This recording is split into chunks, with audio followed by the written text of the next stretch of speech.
নিজের চোখে দেখা। কিছুদিন আগে একটা জানাজা পড়িয়েছে, খোদার কসম করে বলছে 6:30 ইন্তেকাল করেছে। হসপিটালের বিল দেনেওয়ালা নাই, 4 সন্তান।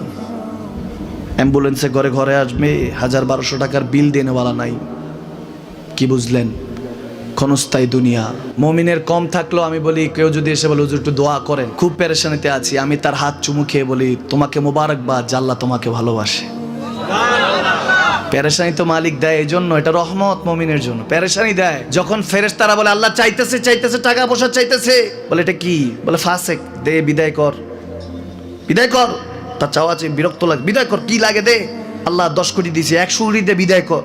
মুমিন যখন চাইতে থাকে আল্লাহ আমাকে কিছু লাগবে, যখন একটু করে চায় আমার মাটাকে সুস্থ করে দাও, বাবাটাকে আল্লাহ আমার স্ত্রীকে, আমার আমাকে একটু তৌফিক দাও, চাইতে থাকে মুমিন। আল্লাহ বলে যখন ফেরেশতারা দেখে মুমিন চাচ্ছে, দেরি করতে পারে না, তাড়াতাড়ি খাজানা নিয়ে দিতে নেবে, আল্লাহ বলে রাখোস না, এত তাড়াহুড়া কিসে?